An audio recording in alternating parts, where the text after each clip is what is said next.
Stage 4 మోకాళ్ల అరుగుదలకి నొప్పి లేకుండా కీళ్ల మార్పిడి ఆపరేషన్ చేయబడును. Doctor Ramesh Gajula, endoscopic spine ortho surgeon and pain physician, panacea spine pain ortho and sleep centre, Uppal, Hyderabad. కందుకూరులో అంటే కందుకూరు మండలం అనుకుంటాను, దారకాడపాడు ఆ గ్రామానికి చెందినటువంటి తిరుమల శెట్టి శ్రీనివాస్ కుటుంబం మీద జరిగినటువంటి ఒక దారుణమైన మారణకాండ. ఇది జరిగి ఇప్పటికీ సుమారుగా 18-20 రోజులు అవుతూ ఉంది. ఇది చాలా ఆలస్యంగా వెలుగులోకి వచ్చింది. ఆలస్యంగా వెలుగులోకి వచ్చింది అని చెప్పటం కంటే దీన్ని అసలు ప్రపంచానికి తెలియకోకుండా దీన్ని మట్టు పెట్టాలనేటువంటి ప్రయత్నం జరిగినట్టుగా మాకు స్పష్టంగా అర్థమవుతా ఉన్నది. ఇవాళ ఇదిగో నా పక్కన ఉన్నటువంటి వ్యక్తి శ్రీనివాస్ గారు. ఈయన దారకానిపాడుకు చెందినటువంటి ఒక పేద కుటుంబానికి చెందినటువంటి వ్యక్తి, తిరుమల శెట్టి శ్రీనివాస్. ఈయన కుటుంబం మీద కాకర్ల హరిశ్చంద్ర ప్రసాద్ అనేటువంటి వ్యక్తి దారుణంగా రోడ్డు వెంట వెళుతున్నటువంటి ముగ్గురు మీద, అంటే వీరి కుమారుడు లక్ష్మీనాయుడు, భార్గవ్, పవన్ అనే ఆయన ఈయన సొంత కుమారుడు, భార్గవ్ అనే ఆయన వీళ్ళ తమ్ముడు కొడుకు.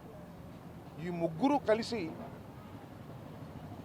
కందుకూరు వెళుతున్నప్పుడు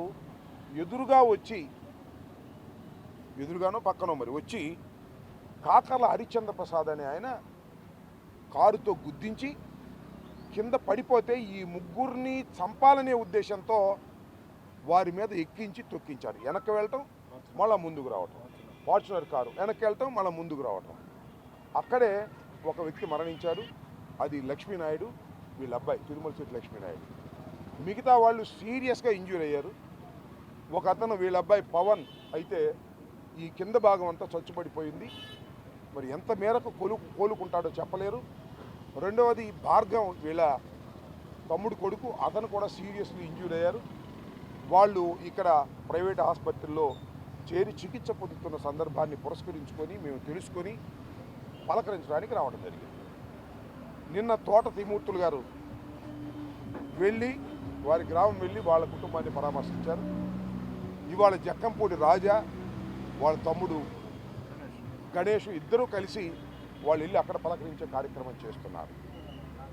ఇది మీ అందరికీ చెప్పదలుచుకున్నది ఏంటంటే, ప్రపంచానికి ఇది ఒక దారుణమైన సంఘటన. ఈ సంఘటన పూర్వపరాలు బయటికి రాకోకుండా ఉండేందుకు వాస్తవం చెప్పాలంటే లక్ష్మీనాయుడు గారి భార్యని రకరకాలుగా వేధించినటువంటి వాస్తవాలు బయటకు వస్తున్నాయి. దీన్ని ఏం చేయాలనుకున్నారంటే సింపుల్గా ఒక యాక్సిడెంట్ లాగా క్రియేట్ చేసి దీన్ని క్లోజ్ చేయాలని అనుకున్నారు. కేసు బుక్ చేశారు. నాకు తెలిసిన సమాచారం తర్వాత మేము డెప్త్గా వెళ్తాం, ఎఫ్ఐఆర్లోకి వెళ్తాం. ఎఫ్ఐఆర్లో ఇది ప్రమాదం అనేటువంటి మాట రాశారని విన్నాను. ఎంతవరకు ప్రమాదం అని అనుమానంగా ఉందని దాన్ని కూడా మేము పరిశీలన చేస్తాం. మేము చాలా స్పష్టంగా చెప్పదలుచుకున్నది ఏమిటంటే, త్రిమూర్తులు గారితో మాట్లాడాను, ఆయన కూడా వెళ్ళి వచ్చారు. రాజా, జక్కంపూడి రాజా వాళ్ళ ఫ్యామిలీ వెళ్తున్నారు. బొత్స సత్యనారాయణ గారితో కూడా నేను మాట్లాడాను. మేమందరం కలిసికట్టుగా ఉండి వీరి కుటుంబాన్ని ఆదుకునేటటువంటి కార్యక్రమం ఒకటి.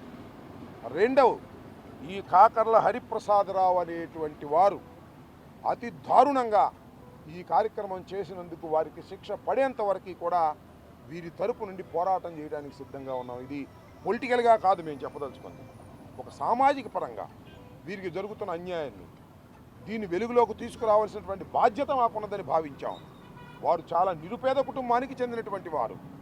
వారిని ఈ విధంగా అతి దారుణంగా, లేకపోతే ముగ్గురు చచ్చిపోయేవారు, అదృష్టవశాత్తు బతికారు. వెలుగులోకి రాకోకుండా ఇది ఒక యాక్సిడెంట్గా క్రియేట్ చేసి దీన్ని మాఫీ చేయాలనుకున్నారు. ఇవాళ నేను పలకరించడానికి వస్తే ఎందుకంటే అంతమంది పోలీసులు నాకు అర్థం కాలేదు. ఇక్కడ ఒక ఇంజ్యూర్డ్ పర్సన్స్ని పలకరించడానికి వస్తే పోలీస్ కాపలా పెట్టారు. అంటే పోలీసులతో ఏదో ఒక విధంగా బెదిరించాలి, వీళ్ళని కూడా బెదిరించేసి కేసు మాఫీ చేయాలనేటువంటి ఒక కుట్ర జరుగుతూ ఉన్నది. ఈ కుట్రని సహించటానికి మేము సిద్ధంగా లేము. సామాజిక పరంగా దీన్ని తీసుకుంటాం, దీని సంగతి తేలుస్తాం. దీనిలో ఇంకా చాలా మేమందరం మాట్లాడుకోవాలనుకుంటున్నాం. నేను బొత్స సత్యనారాయణ గారు, అదే మరి త్రిమూర్తులు గారు, అదేవిధంగా రాజా, ఇంకా చాలా మందితో మాట్లాడుకున్న తర్వాత మేమందరం కూడా దీని మీద ఒక సమిష్టమైన నిర్ణయం తీసుకొని వీరికి న్యాయం జరిగేంత వరకు పోరాడతాం.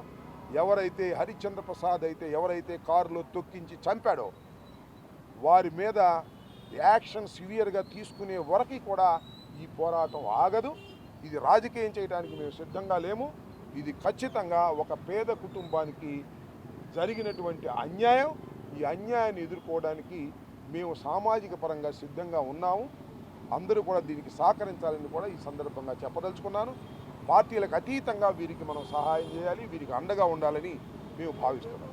తెలుగులో ఫాస్టెస్ట్ న్యూస్ యాప్ ఇప్పుడు కొత్త అవతారంలో 5 సెకండ్లోనే పూర్తి వార్తా సమాచారం మీ చేతిలో.